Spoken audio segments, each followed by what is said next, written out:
बोथोरा दा रंजालि बैसागुनि सोरगिदिं जेरैबो जेरावबो बर'नि गामि गामि खाम सिफुं सेरजा जथानि दामनाय देंखोजों रंजालि बैसागुनि रंजानायनि दोहौ। बेबादिनो दिनै सानसेनि बायदि हाबाफारिफोरनि गेजेरजों खुंगा 8थि रंजालि बैसागु फोरबोखौ रंजा बाजायै खुंफुंदों क'क्राझार जिल्ला नायगाव दख'रा दुलाराय बर' फरायसा आफादाबो।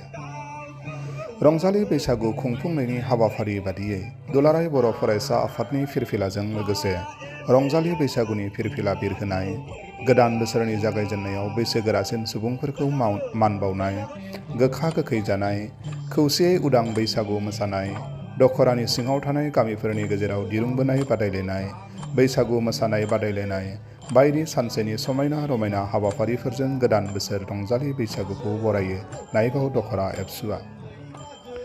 हाबाफारियावनो गाहाय आलासि महरै मिरु एबसुनि हारिमु नेहाथारि सुसिल इस्लारि, क'क्राझार जिल्ला दुलाराय बर' फरायसा आफादनि नेहाथारि बिशिष्ट बसुमतारिजों लोगोसे गुबुन गुबुन बिबानगिरिफोर, बावखुंग्रि ब्लक TCLCC नि मासिगिरि सन्जय नार्जारि, नायगाव ओनसोलनि सानसुमै आरो रायजो राजाफोरा बाहागो लायो।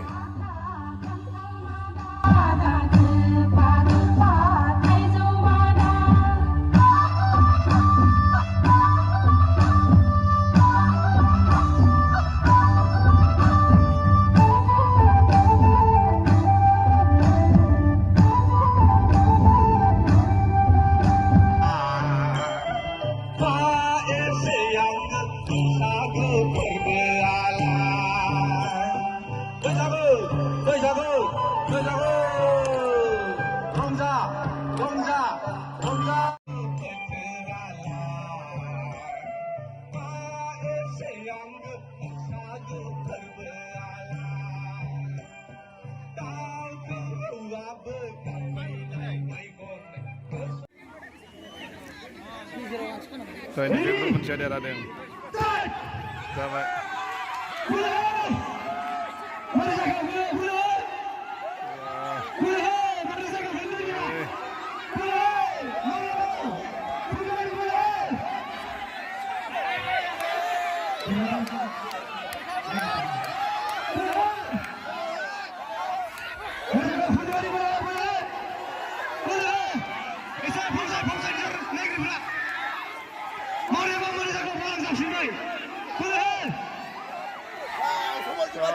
Dapat diradakan middle undang nih, dapat middle undang.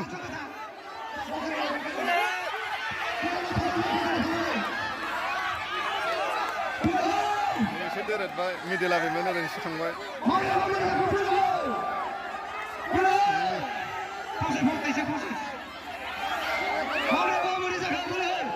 Dapat ya, tangkin bay, bukin bay, tang bay.